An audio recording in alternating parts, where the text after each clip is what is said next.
Welcome to Mission Evolution Radio Show with Gwilda Wiyaka, bringing together today's leading experts to uncover ever-deepening spiritual truths and the latest scientific developments in support of the evolution of humankind. For more information on Mission Evolution Radio with Gwilda Wiyaka, visit www.missionevolution.org. And now, here's the host of Mission Evolution, Miss Gwilda Wiyaka. How could anyone thrive, much less survive, in a poisoned world? Mission Evolution Radio Show is coming to you around the world on the Exxon Broadcast Network, xzbn.net. With us this hour to discuss protecting our health in a chemical world is Dr. Aly Cohen. Dr. Cohen is triple board certified in rheumatology, internal medicine, and integrative medicine, as well as environmental health expert in Princeton, New Jersey. She's on the faculty of the Academy of Integrative Health and Medicine, where she created and manages the environmental curriculum for medical colleges. Dr. Cohen has collaborated with environmental working groups and other disease prevention organizations. She's a legal medical expert for toxic tort environmental exposure cases. She's the author of Non-Toxic Guide to Living Healthy in a Chemical World, Integrative Environmental Medicine, and her latest book, Detoxify, the Everyday Toxins Harming Your Immune System and How to Defend Against Them. Her website, thesmarthuman.com. Dr. Cohen, thanks so much for joining us on Mission Evolution. Thank you so much for having me, Gwilda. Well, it's a real pleasure, and this is such a important topic in these days. So, in addition to your other very impressive credentials, you're an environmental health expert. How'd you get involved in this topic and area of medicine? Well, actually, I'm staring right at my dog right now, but this story comes from being a lover of dogs. And my first dog before this dog was a golden retriever and got sick.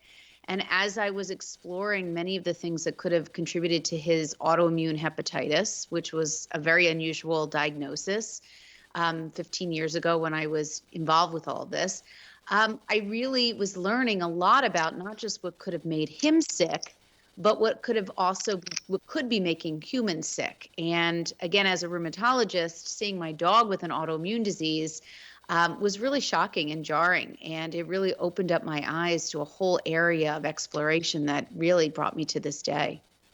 So how old was your dog when he came down with this, or she? So he was about 4.5 years of age, golden retriever, full of life, and then really started to slow down. And we thought, the dog had swallowed something as typical of Goldens and Labs. And when we took him to the vet, it turns out he had not only jaundice, but he had a liver that had gotten to the size of a golf ball. It had shrunk in size due to his autoimmune condition. And this is a condition that's not only rare in dogs, but particularly rare in golden retrievers, as we found out. And so we ended up, trying to do our best to keep him alive and keep him comfortable, but he did pass away. But that was such a heartbreak to me. As a young mom at the time, I was just really beside myself. And as I looked into his drinking water quality, we live on a farm. Was it, perhaps pesticides that are sprayed nearby? Perhaps it was the rubber plastic toy that never left his mouth even while he slept. Dog food, could it have been contaminated? Could it have been his flea and tick medication? And as I started looking through all these different topics, looking for answers, again, it opened up a world of environmental health, something I was never taught in med school, and really started to play into everything I was seeing with humans in my office. Well, that's amazing. The dog left a heck of a legacy, didn't he? He did. I actually really do attribute a lot of my work to his life and passing, believe it or not. Oh, I can believe it. I'm a dog lover myself. So, Dr. Aly, what are toxic chemicals?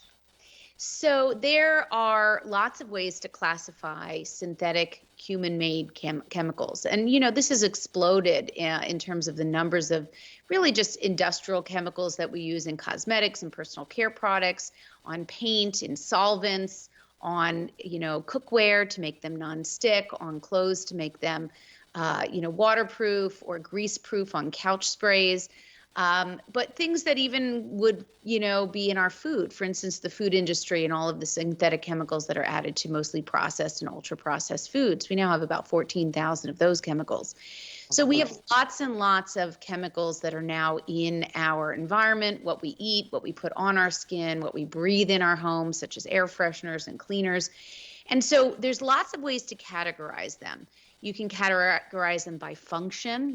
Are they used for, again, grease-proof, stain guard, antimicrobials for various reasons? Or can you categorize them by the harm they may, pose in terms of the science that is available?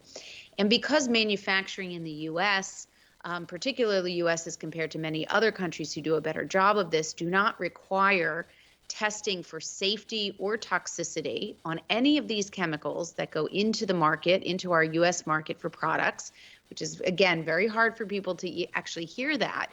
But it is true. There is no required testing for safety or toxicity of any of these chemicals that go into our food, into our cosmetics, personal care, cleaning. Because of that, we have only data from third-party academic, international research that shows whether many of these chemicals are now found to be toxic to the human body. And that is where I like to put my focus on, is the evidence-based information around what we now know. And what we now know is that many toxins, many of the chemicals that could be classified as toxic to the human body, have effects on the cellular level of human activity, including hormones and hormone production, hormone creation, hormone breakdown, hormone signaling, but also what I like to focus on now with my new book especially is the immune system, and how this may predispose us to not just inflammatory changes of the body, but also increase our risk for developing an epidemic of what we now see of autoimmune and immune disorders. I mean, those have been rising like crazy, haven't they? And I have a question for you here. You were mentioning how the chemicals haven't been tested or approved before they just throw them on the market. But then there's so many on the market. Has anybody looked into what's the combination doing to us? Yeah, you're describing what's called mixture studies, and mixture studies have been undertaken, and we know quite a bit about these mixtures. In fact, it's not just, even the breakdown of some chemicals are shorter than others. We call that a half-life. Some of the chemicals are excreted more efficiently than others. It also depends on the host. Any human being who has maybe comorbidities or chronic kidney disease, liver disease, who's on multiple medications, there's all variations of how we handle the toxic, chemical world that we live in. But, the idea is that we need to kind of get a better idea of where the most chemicals come into our body, and can we reduce those overall? Because the mixtures, because we become kind of a soup of many different exposures over our daily lives, they can actually synergize the effects of those chemicals and make things worse. So it's not just one or two individual chemicals. It's really when we test our blood, our urine, what we're capable of, we can see that there can be additive effects for many of the classes of toxic chemicals that we surround ourselves with. From what you've seen, how many per person, say for instance, how many chemicals do you find in their blood that don't belong there? Yeah. So, it's funny. I used to, when I first started learning about this topic, I was very gung-ho about testing myself regularly. I would really do tons of blood testing just to see what was testable, what was recovered by insurance, believe it or not. I wanted to see what I could test patients using their own insurance instead of outside labs. And the testing has gotten better over 10 to 15 years, even in our labs that are covered by insurance. But it turns out that we're pretty chock full of chemicals, and it comes from a variety of reasons. I mean, for instance, we get a load of chemicals from what we eat, because we always are eating, right? So processed food chemicals tend to be pretty high in people who eat those meals on a regular basis. We also have, drinking water contaminants that haven't been fully vetted for all of these chemicals. So we only have about 91 chemicals that are actually vetted, measured at water treatment plants around the country that serve 85% of the U.S. population. So those haven't been updated to, match the number of chemicals coming onto the market. So when we talk about how much people are carrying around in terms of chemicals, really, it's quite a bit. It's a high number. It's various classes of those chemicals. But again, we have really remarkable ways, and this is what I talk about in my book, which is very proactive, of reducing those chemicals in our blood, in our urine, in our breast milk. We have many ways to reduce microplastics, which we've heard a lot about. We have many ways to reduce, chemicals in the air that can cause inflammatory conditions in our lungs, similar to, what we're experiencing with fires out in the West. We have lots of ways to reduce those levels, and I share those with my website, the Smart Human platform, but also really in this book, Detoxify, which I'm really proud of. So you're saying there's ways to mitigate. Is this outside of just avoidance, but are there also ways to clear out what's already in there? Yeah, great question. So there's multiple ways. So one of the first ways is to really, again, avoid. We want to avoid chemicals that we now know are harmful, but we need to know which ones those are in order to do that, which I lay out pretty carefully. And then we want to, really think about what we need in the first place. Do we really need a cleaner for our sink, and then a cleaner for our windows, and then a cleaner for our faucet, and then a cleaner for this?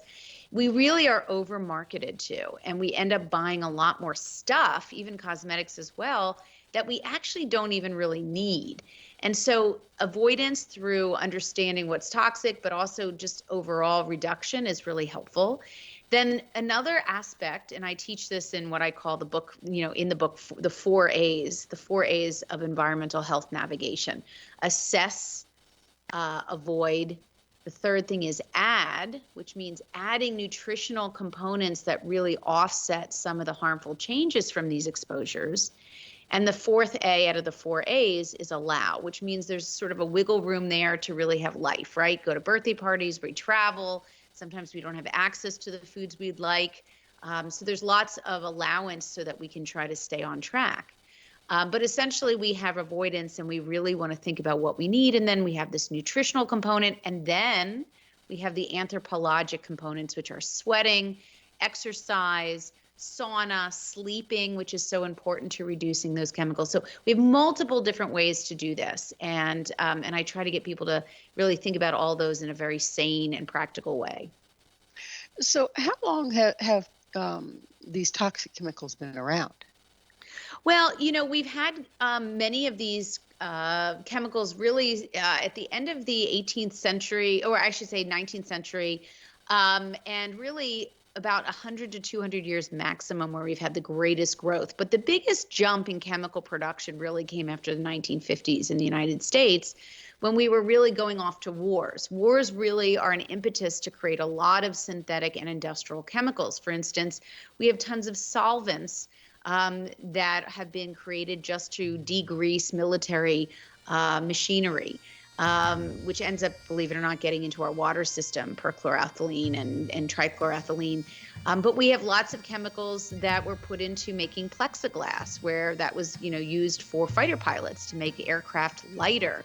We also have chemicals. We're going to pick up on the list on the other side of a station break.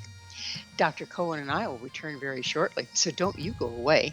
This is Mission Evolution, www.missionevolution.org. Searching through the night, one people, one nation. Searching for the light, one people, one nation. Coming from the stars, one people, one nation. To heal this earth of ours.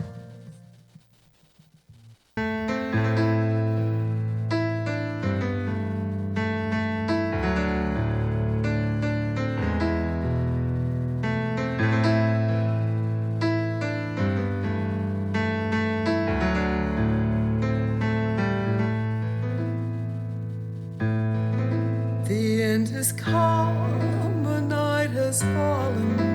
I have reached the end of days. What's real is not reason. Are you toxic? With us this hour discussing toxins found in our environment is Dr. Aly Cohen. Dr. Cohen is the author of Non-Toxic: Guide to Living Healthy in a Chemical World. Integrative Environmental Medicine, and her latest book, Detoxify: The Everyday Toxins Harming Your Immune System and How to Defend Against Them.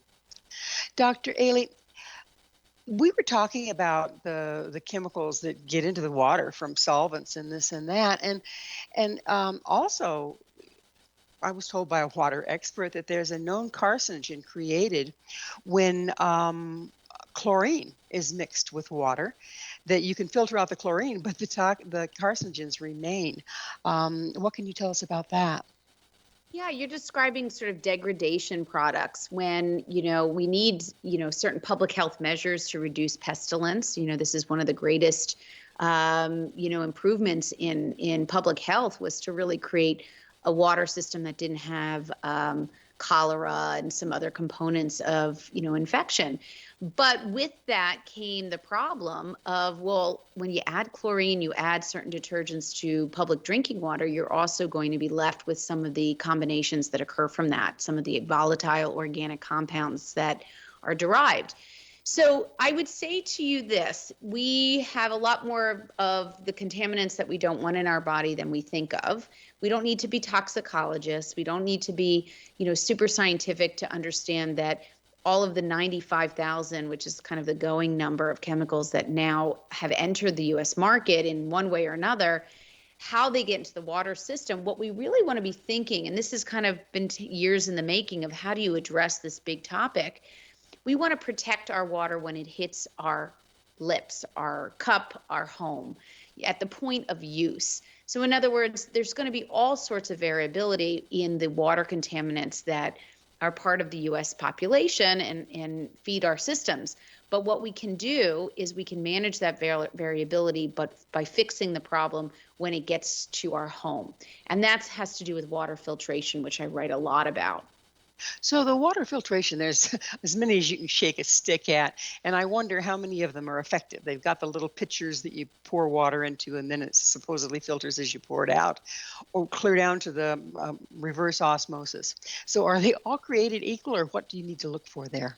Yeah, it's a really great question. And having looked at this for a lot of years now and watched the price points of many of the more aggressive filtration systems come down, I'm pretty comfortable with sharing, some really important information about this. So, most of us, and I am included, have used pitcher filters for a long time in the past, which is, when you're traveling, when you have rental apartments, when you are, on the go, or just because you think that's the sort of the best thing possible.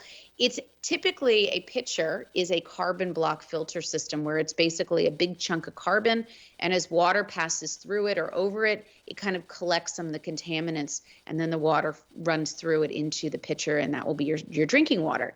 Unfortunately, the faster that water goes through any filtration, the more likely it's not removing what it can or should remove. And so then you progress, if you want to get more aggressive with your water cleaning, to something along the lines of a reverse osmosis, which by definition has a pore size so small, it's catching all of the big ticket items coming through the water. It's also doing it in a very slow process. You almost make water while you sleep, so to speak, in a very slow process, because the slower it goes, the more you can remove. And that's what I generally tell people to aim for. Not that everyone needs to go out and get that, but they run very much more expensive than they ever have, around $275. And for a good quality reverse osmosis, they're not perfect, but better. And the idea is that you can have them installed by a plumber, typically around $130 or $150, at least here in New Jersey, for 1 hour. It shouldn't take longer than an hour to have one put in. And it's very convenient because you don't have to do much of filling up. You just let it fill up while you sleep, so to speak. But again, any filtration, I applaud. I love that people are paying attention to this. And I think as people get savvier with their choices, and I try to get people to move along a journey, then that would be a good choice, I think, moving forward. So there's a lot of filter replacement involved when you have the reverse osmosis? Actually, it's surprisingly easy. In fact, I change my own filters, and I even record them on Instagram, Twitter, and TikTok, and Facebook for The Smart Human. I change them every about 6 months. I time them towards, big, holidays like New Year's and Memorial Day is a very good 6-month window. And It's very easy when you change them. They're usually about $30 to change them. So in reality, if you pay the upfront costs for a decent, reverse osmosis and check out vetting ways to vet them, which I do in the book, then you can actually save money because even the change outs are not that expensive compared to a lot of pitchers that run very expensive, actually. So if it takes out everything, does it also take out the minerals that we do need? And do we need to supplement, or do we get them elsewhere? So great question, Gwilda. So the idea is that it really works by physics. So it really is taking off anything of a small size because it doesn't know better. The filtration system doesn't necessarily know whether to take off magnesium or calcium or, PFAS and lead and, solvents. So it goes by size. What's so interesting about reverse osmosis, which I find, just a fun fact really, is that my father is a dialysis nephrologist. He's been, managing, he's 85 nephrology patients for, 60 years. And when they brought dialysis to New Jersey, one of the things that he was responsible for knowing and doing is that they use reverse osmosis water for dialysis patients. And the reason was because it catches the smallest single-celled organisms, such as viruses and bacteria, to protect these immune-compromised patients from infection. What they didn't realize back then is that it would also serve well for catching bigger compounds, such as these toxins like lead and mercury and PFAS and those type of things. So now we all have access to that water that is really federally required. That's fantastic to know. I mean, we know to be careful of our water when we go overseas, but we should probably be equally careful here. Yeah. So let's change gears a little bit. What are some of the harmful products that we commonly use in our homes and bodies? So, some of the more common ones that we can identify, say, for instance, from a food perspective, one of the greatest source of ingestion of bisphenol A, which is a bisphenol, one of many thousands of bisphenol compounds, is that we get that from canned foods, because all canned foods, whether it's, a diet soda or it's an organic can of beans, they are typically almost 99.9%, well, I should say 99.6%. Have bisphenol A lining, which is a plastic coating on the interior that protects the food and drinks from the metal casing. And so bisphenol A, which, many people may know, having, listening to this, was removed from plastic baby bottles in 2012, due largely in part to my co-author for 2 textbooks for Oxford. He was largely responsible for that research, Frederick von Saal. And what we now know is that BPA lining, which is still in canned foods and drinks and even infant formula, is still around, but it has the ability to affect hormone effects. In other words, it can affect the human body as almost a low-level estrogen and also low-level androgen, which are the male hormones, but also insulin, which is a hormone, thyroid hormone, and various other ways that the physiology of hormones work in the human body, which we do not want. And it also, BPA, has the ability to affect the immune system, which I talk quite a bit about in the book. So the idea is that we can change behaviors, such as maybe moving to frozen foods. Frozen organic would be ideal. Fresh foods, grow our own foods, and we can reduce the ingestion of canned foods, and we can do much better with that exposure, which can wash out in about 6 to 8 hour half-life. I tell you what, that just is so disappointing. A lot of people think they go to the health food store and it's organic, it's safe, but not. And then you wonder about, oh my gosh, you're feeding an infant this stuff that messes with hormones. What does that do to them long term? Yeah, well, if it was important enough to get out of plastic baby bottles and actually was one of the few chemicals out of maybe 7 to 10 that have ever been removed in the U.S. market, then you can see that it might be something to think about. And again, I'm not an alarmist. I'm really, I color my hair and my kids play, sports on, turf, and this is part of our lives. But the messaging really is you didn't do wrong. There's no regrets. It's how to move forward and make better choices. And so I'm really focused on helping people understand the problem so that they can just kind of slowly and carefully reduce the issues and have, decreased risk for a lot of health issues. So is it a matter of a cumulative effect? In other words, you can't get away from all of it, but the more you get away from it, the better off you are? Yeah, it's exactly that. I mean, the thing is that some of these chemicals will stick around in our bodies longer than others, like the perfluoroalkyls that are, sort of non-stick. From our non-stick pans, we should switch to stainless steel type of thing. But, some of them stick around longer, and some of them, like BPA, have a shorter half-life and wash out from the human body, typically in about a 6 to 8 hour half-life period. So it's about a week or so. And the idea is that if you're getting all these exposures, you're not going to know which ones, how much. Life is just too busy, right? But the idea is to take some really big ticket changes. And if you move to these big ticket changes, then you'll start to nuance to get even the smaller changes. I use, for instance, having tea and coffee in the morning as a great example. When you have a habit that you enjoy and that you do regularly, that exposure could be higher than if it's something like a birthday party and going out for birthday cake or traveling for a week once a year. So the idea is that you want to think about your habits and how to tweak your habits. I use, reverse osmosis filtered water. I have a porcelain, cup or glass, stainless steel. You can actually use a French press made of glass and metal. Stainless steel, you can get organic loose leaf tea. You can get organic USDA organic creamer. Cane sugar, you can buy organic coffee. And so when you're doing that every day and you're tweaking it and cleaning up, you start to see how you can reduce those exposures over time. And there's, it kills me. You go to the store and you very dutifully buy a stainless steel cup with a plastic straw. Okay. Yeah, it's deceiving. And listen, I was that person too. I spent, after a year of working on my pans and cookware, I realized that I was still stirring my eggs in my stainless steel pan with a plastic spatula and used this, plastic strainer and things that are not expensive to really swap out, but just took a little moment of thinking. It's really sort of walking through this world and navigating in a really reasonable way what you touch, what you feel, what you put on your body, and what you cook with. Sure. And a lot of it is so hidden because we just used it forever.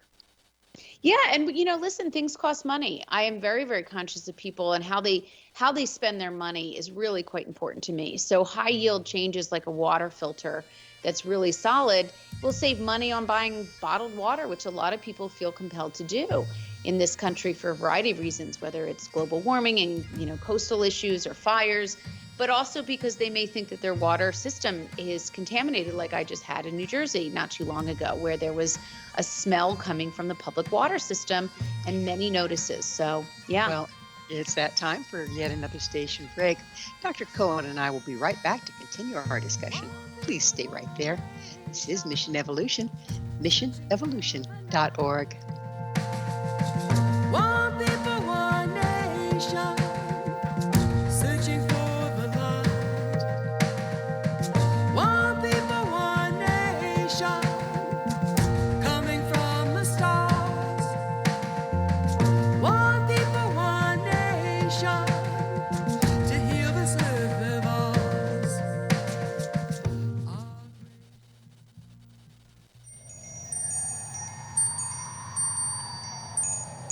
I've been broken, shattered, cast to the wind. I am scattered upon the wind. I've been broken, shattered, cast to the wind. I am scattered upon the wind. I've been broken, shattered. Why are so many people sick? This is Mission Evolution, missionevolution.org. With us discussing toxic chemicals and human health is Dr. Aly Cohen. Her website, smarthuman.com. Dr. Aly, I understand immune system disorders are on the rise. Can you give us some examples and where it's coming from? Yeah, so as a rheumatologist, now practicing 22 years, I've kind of seen a lot of evolution of what it seems to be going on in human health, but particularly with autoimmune and immune disorders, which is an area that rheumatologists take care of. And so what I've noticed, and what is actually mirrored by epidemiologic studies, is that we have really an increasing rise in the new cases of immune and autoimmune disorders. So it's estimated about 7 to 14% of the human population is now having some type of experience with an immune or autoimmune disorder. There's about 80 or so known immune or autoimmune disorders in the medical literature. But again, arguably, there's lots of cases of clinical cases where people don't fit the criteria. And this is what I see quite a bit in my practice. They don't fit exact criteria for many of the autoimmune diseases, sort of checking the boxes, in terms of the symptoms and the lab work that supports it. So, we have a lot of gray zone. But what we do know is that the human body is really experiencing one of the greatest loads of exposure to many of the chemicals that we now know do in fact affect the immune system. And because of that, the body sort of lives at a low level inflammatory state unless there's a trigger, such as an infection on top of these exposures, or an insult of more chemicals coming in during a series of weeks or months. So the idea is that we are constantly exposed. The question is, how can we reduce that over time? We know that there's an explosion of these autoimmune diseases because the market for pharmaceutical therapies has exploded. And that's really occurred over the last, 20 years since I was in fellowship. And that makes sort of a sad statement for where we are in terms of our general pharmaceutical load, but also, the idea that we're not getting educated and patients are not learning what they could learn to reduce those flares and disease development. I go to hot springs here in town to swim, actually, and they have this arthritis class, and it's packed. I mean, of all the classes, it's standing room only kind of thing. I think there's a huge increase in people suffering from arthritis, just regular old osteoarthritis. Is this related to the toxic chemical load? So osteoarthritis, which is very common, is really an age-related type of arthritis where essentially you're wearing down some of the brake pads, so to speak, of some of our joints, and particularly the weight-bearing joints like the knees and the hips and the feet. Certainly people with occupational arthritis of the hands from, doing, manual types of activities, they might develop some osteoarthritis as well. And osteoarthritis is really quite common. We do wear out our tissues over time. We do live longer, but we might be living sicker with a variety of other conditions, such as hypertension and metabolic issues. But the idea is that there are a variety of arthritis, which is basically inflammation of the joints. The question is, what's the type of arthritis? And that's where rheumatologist really comes into play, and how we can better manage that through diet and lifestyle for sure. So the rheumatoid arthritis it's of course a different one. Is it from made worse by the chemicals we're exposed to? Yeah, we have a lot of data now to show that exposures to a variety of chemicals, but also air pollution can contribute to increased rates of rheumatoid and lupus. We know that water contaminants that are common in public drinking systems now, PFAS chemicals, have been related to immune disorders. And rheumatoid arthritis is a autoimmune disease in the sense that it actually is your body's immune system attacking itself at the joint. Whereas, say, for instance, lupus is an autoimmune disease where the immune system is attacking other variety of places, including the kidney potentially, and including skin, joint, eyes, and brain. So, and MS, of course, is really focused on the immune system really attacking the brain itself. So these are autoimmune, the body attacking itself. It just depends on which organs and which structures. But essentially, the immune system has been triggered. What I'm hoping to share with patients and what people would read in this book is really, how do we reduce the triggers? How do we remove ourselves and remove the items in our life that are affecting our immune system? And then also, how do we plug in lifestyle, because I'm integrative medicine trained, how do we plug in appropriate sleep, and why does that matter to our health in terms of clearance of these chemicals? How do we add in clean drinking water so we can flush the body and help detoxify it? How do we add in clean food so that we don't affect our gut microbiome with pesticides and ultra-processed food chemicals? How do we manage stress so we manage the pH of our gut and let these microbes that serve us well do their job? So there's lots of things we can do, lifestyle, as well as thinking about how to remove the chemicals and even certain medications as well. I know in our day and age, a lot of people have gut issues, okay? And isn't a fair amount of our immune system in our gut? And how much of those gut issues are because of chemicals? Yeah, it's a great question. The gut is a really big component of immune system health.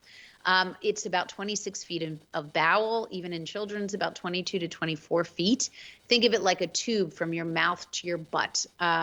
Really, it's a tube. And on the inside lining of that tube is the microbiome. It's the kind of layer of microbes, viruses, yeast, molds, bacteria, mostly bacteria, that lines that inside portion of that tube from your mouth to your butt. And the idea is that, and this is a simplistic way of explaining it, of course, but essentially that interior lining has been with us for millions of years. And we just started to pay attention to its importance only about 20, 25, 30 years ago.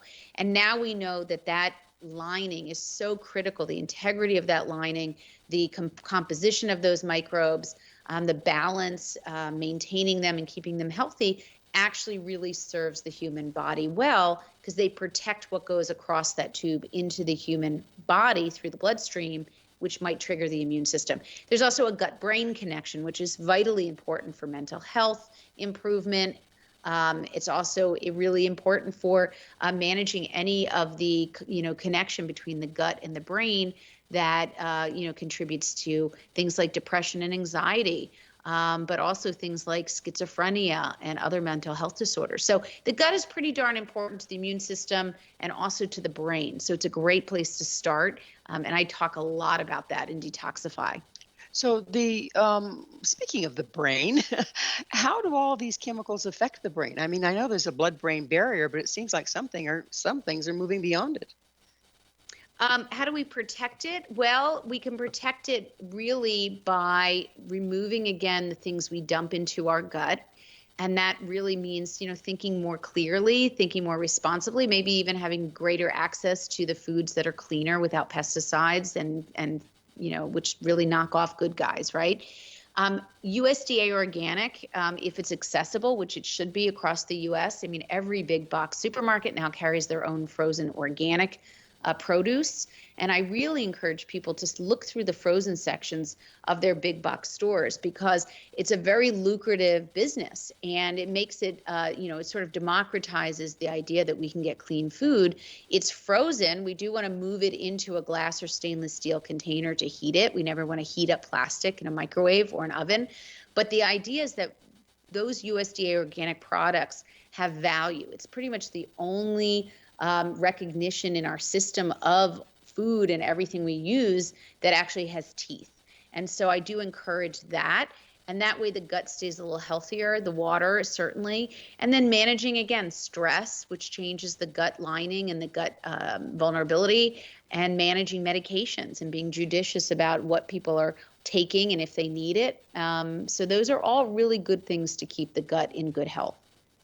So one thing we haven't covered so far is the increase of EMFs that we're living with. I mean, I remember when I was, in my teens, we didn't have cell phones. We didn't have, any of the stuff that we now have commonplace. How much is the EMF pollution affecting us? That's a great question. So as we're moving into 5G, which is fifth generation of our toys, which is essentially cell phones and Wi-Fi technology, we do have some additional risks that we have to pay attention to. 5G technology versus, say, 4G or 3G has more penetration into some of the homes and the buildings. It goes through thicker materials. So generally speaking, we're going to have more cell towers set up. What really is an issue for human health is that we're going to have, on average, more radiation exposure, similar to what would be in a microwave, but we don't live in a microwave. Or I should say we now live more in a microwave, but in a microwave, we stand back and it's protected by those thick walls, kind of like a Faraday box, if someone who's listening is into science. But in real life, we are exposed to those radiation signals between our phones and technology and Wi-Fi towers. So there's lots of things we can do to reduce exposure to even EMF. And that includes understanding how to use your phone safely, putting it on airplane mode when you don't need it, keeping it away from the body, which creates distance and also exponentially reduces exposure to radiation. Cases don't typically work. They actually make it sometimes worse because really the signal is trying to find its way around that case and it can rev up the signal. So there's lots of gimmicks out there that I warn people to stay away from. Ideally, it's how you use your phone and your cell phone technology and keeping computers off of your pelvis like my kids and all their friends do. You want to keep all of that away from your body and put it on a table. They have these grounding mats. Are those helpful? You know, I really couldn't tell you specifically how they work and whether they are effective.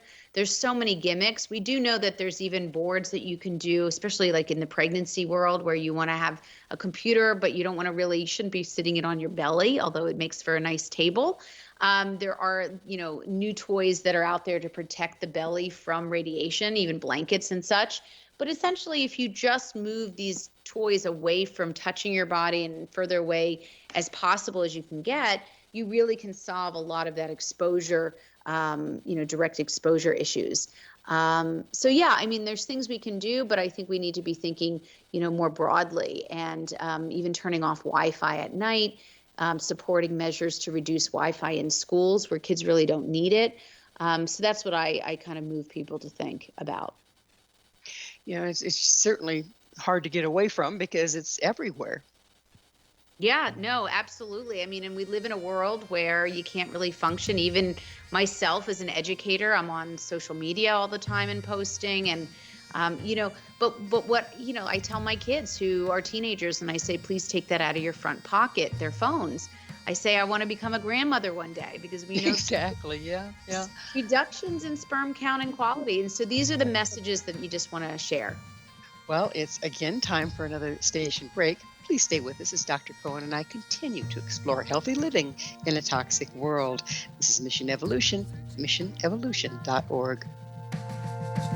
One people, one nation, searching for the light.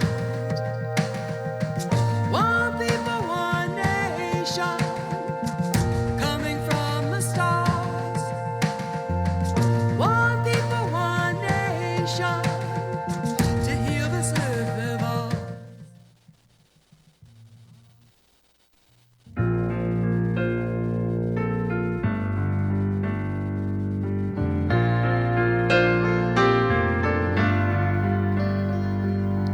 Brilliant feathers of an unearthly hue glide by on the edge of his dream. A whisper of touch, an unheard song. Whose bird takes flight, prompted by his broken. I can't breathe. This is Mission Evolution, missionevolution.org. We're continuing our discussion with Dr. Aly Cohen. Her website, thesmarthuman.com. Dr. Aly, we haven't talked about air yet, and I think it's probably part of the equation. How many pollutants are going into the air, and how are they impacting us? Yeah, so pollutants in the air are kind of a little tricky because we have stuff that we actually do to ourselves, right? Like we bring in lots of chemicals for cleaning and air fresheners and incense and candles and fragrances that we spray on our body in our personal care. And those have lots of different chemicals that we now know to be harmful, whether they're endocrine disruptors or they're immune disrupting chemicals, as I've coined them, IDCs. Either way, we want to be very cognizant of fragrance, for instance. Phthalates are the classic group of compounds that are associated with fragrance. And phthalates last for a very long time because people want those fragrances to last on the shelf and on our bodies. But phthalates are known to have effects with human hormones as endocrine disruptors and the immune system. So that's one area of air pollution, you could argue, that we can work on. And certainly there are options out there for better choices and even making your own, which we have as do-it-yourself recipes in the book. But I would also argue there's things that we can't control, maybe things that are in our immediate air quality outside our home, whether it's fires, whether you live in a busy city with lots of combustion. And in that case, we want to be thinking about, how do we protect the air from coming into our homes with an air filter? How do we bring in more plants? Plants do a wonderful job of cleaning airspace, as long as you have enough in terms of the ratio of the square footage. And then when you go into your car, you can often get a filtration system for your car and manage with masks if you need to in those certain situations. So there's lots of things we can do, particularly in the places we can control, like our home and our workplace. There's, I know personally, I've experienced when a house is just built or a new carpet is put in or new furniture is purchased, they tend to what I've heard called gas off. Would you speak to that a little bit, please? Yeah, in fact, that's true. These are industrial chemicals. We all love that new car smell. Well, there's, comes along with that new car smell. It's recently manufactured materials, synthetic materials that are off-gassing because there are some volatile organic compounds coming from some of those materials. And so eventually that smell wears off. Same is true for cleaning, going to a dry cleaner. There's off-gassing of dry cleaning, which I certainly recommend to put into a separate room, separate building, even in the garage, but really trying to keep it out of your home airspace. And of course, upstream is trying to find materials to purchase and clean that don't require dry cleaning. But essentially, off-gassing comes from a world of synthetic chemicals, and that we do tend to smell them. And they're kind of, odorous. And so when you smell something unusual, it usually means that it's not a natural smell. Certainly all natural doesn't have much weight in the product market. So we want to be very careful about how we vet our candles, incense, and things like that. I know even paints and stuff. You can find, or at least you used to be able to find them that are less toxic. They don't work as well probably, but can't you find less toxic materials for your home? Yeah, and actually that's been my sort of 10-year mission as I've been walking through a life with young kids and pets and busy work hours and a space in my office that I need to keep clean, is that you can find hacks for a lot of this stuff that we think we couldn't. And you can find things that work. And over the years, the market has gotten much better at creating products that are vetted, and I share those resources again in Detoxify, but you really want to find resources where the people managing those websites for nonstick clothing, or materials and cookware and cosmetics, personal care, where they are manning it in a way that they're keeping updates on any changes to the product lines. And so when I share those resources, I'm sharing, organizations that really take this very seriously and do a very good job of that work. And it's evergreen because they're managing it. So that's another really big piece to think about, is brands have variation even within the products that they sell. So you want to be thinking about companies that do the testing regularly and keep it up to date. So who's the most at risk for health issues resulting from toxic chemicals and EMFs? Well, that's another wonderful question, because we do know that there are, changes in risk by even age group. We know that certainly during pregnancy tends to be one of the most vulnerable times for a fetus. And we know that the blood of the mom generally crosses over through the placenta to a fetus. And unfortunately, what we thought as being so protective as the placenta, it really is not as protective, at least to many, many classes of synthetic chemicals that we thought. So really, it's not to blame moms. It's not to scare moms. I'm very much about you do better when you know better. But we should be teaching our healthcare providers about this topic, and OB-GYNs and nurse practitioners and midwives, that cleaning up your body if you can before you get pregnant, and certainly if you can consider that a priority during pregnancy, will be much better in terms of exposures for a growing fetus. When you talk about children have a whole set of toys that they like and baby products. And there are people that are vetting those out for chemicals that may be harmful. And again, it's a matter of choice, not necessarily a matter of cost. And when you talk about teenagers use the most personal care products in a 24-hour period than any other demographic. I've done research on this from Princeton High School, and I even did a TED Talk talking about that research on that. And what we now know is that because they are teaming with hormones and they use the most products that affect potentially hormones in the immune system, that's another great demographic to hit up for education. And speaking of which, I understand that you work with schools and with children in some regard to try to educate them about this. Yeah, that's really been my ongoing goal. I've been, distracted with books here and there and curriculum for physicians, believe it or not. 3 programs trying to teach doctors that have graduated through med schools and have been practicing for a while who want to learn this material. But I've really felt and always have that the best way to get some of this information to people so that they can live long, healthy lives or manage disease much better is to get it into the hands of young people who are going to make those changes that will stick throughout their lifetime. So that has been a goal, is to create national curriculum to integrate into high schools on environmental health. Well, Dr. Aly, it's that time in the show when I get to ask you, what is your mission? My mission is to keep my family and the families of the people I talk to and share information with healthy. I've been a doctor for a long time, and I really like seeing healthy people doing well, managing chronic illness, managing their cancers in remission, just really doing better and not coming down with illnesses that they should really never have at young ages and with no family history. So my mission is to keep people healthy. That's a beautiful mission, and it's a wonderful way to approach it, because this is a hidden problem. It has been for years, and having it come out, I think, is the first step, isn't it? Yeah, absolutely. Yeah. Awareness. And thank you, Gwilda, for shedding light on this topic. I really do appreciate you having me on to share. Oh, that's wonderful. So what portion of illness in the U.S. are attributable to toxic chemicals and EMFs? Well, it's hard to say from human studies because we are always being bombarded by chemicals, throughout a lifetime, right? I went to summer camp and slept on a really gross mattress. Did I get exposure during that moment or that month or 2 months of camp every summer that affected my later risk of developing any number of diseases? So humans are hard to study, but animals are much easier to study. And so some of the most really damning kind of evidence comes from some of the best animal-based studies.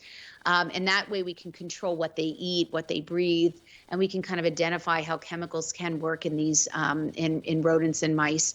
But we also have epidemiologic studies from farm workers, migrant farm workers, people who are forced to be in higher exposure occupations of a variety of, occupations. And we can look to see if those exposures, which are allowable from the OSHA regulations, we can see whether or not they play into much higher levels, rates of various diseases. So we have a lot to go on, and this book draws on it. So the load that we're getting, okay, it occurs to me that we come in toxic because our mothers are one big toxic soup, and we have to get everything we get from her. Then we come in and we start using a baby bottle, and it goes on and on and on. I'm talking about us that before it was banned. So right now we're kind of a big soup of toxicity. What do you think is the best way to cleanse and the quickest way to cleanse without compromising your health? Yeah, so again, I test a lot of people, and when people change behaviors, it's remarkable the levels that go down, and not everyone needs to test to be convinced of that. I want people to save their money, but if there's any one message, it's really that we are just surrounded by too many products. In the US, because there's so little or no regulation, one of the number one things is to really think about what you need, and if you need to have a variety of solvents in your garage and bug sprays and pesticides in your closet, and makeup that I got for free as samples back in the day and emptied a whole drawer out and threw it away, or plug in air fresheners. Do we need all of these chemicals? Because even if you don't know what's exactly in them, because they're proprietary, you know that they can't have great things in them anyway, because there's no regulation. So unless you're vetting, which is not hard to do, again, very easy to do. I have my kids doing it. The high school students can do it. If you're vetting products, you can immediately find better choices. And that's the tools that we need, is get rid of the bad, add in nutrition, add in clean products, clean with water that's vetted and that's filtered. And that's how you start to kind of clean up our cells and our bodies. So you're not necessarily advocating going on a great big cleanse and fasting and enemas and all that rigmarole? No, it's interesting. I mean, I've done fasting. Intermittent fasting is really good from a calorie perspective anthropologically because it resets a lot of our cells. Of course, you have to be healthy enough to do it. You have to be smart about taking on a fast of sorts. But, generally speaking, my message to everyone I teach, everyone I post, all the feeds I post on for The Smart Human and even in the books I write, is that we should be really aiming for progress, 80-20. Not going for perfection, because then we lose a lot of our energy. We get restricted in our behaviors. We really want to be thinking about big ticket items, doing this over time. It's a journey, and anything too aggressive usually can be either harmful or it just won't stick. So when it's done slowly, carefully, and thoughtfully, I've seen so much more benefits individually than I have when people do dramatic things. Now, that being said, dramatic, cleanses where you take away some harmful things like alcohol, regular drinking of alcohol, smoking, lower your meat intake, red meat, maybe you Dr. Aly, unfortunately, we're out of time. Oh, bummer. Thank you so much for coming on the show. Oh, it's my pleasure, Gwilda. Thank you so much for having me. My pleasure. Our guest this hour has been Dr. Aly Cohen, the author of 3 books. Her latest, Detoxify, the everyday toxins harming your immune system and how to defend against them. This has been Mission Evolution, missionevolution.org. Join us next time as this mission will continue, bringing information, resources, and support to our evolving world. Searching for the light. One people, one nation. Coming from the stars. One people, one nation. To heal this earth of ours. Our gracious Mother Earth. Our Father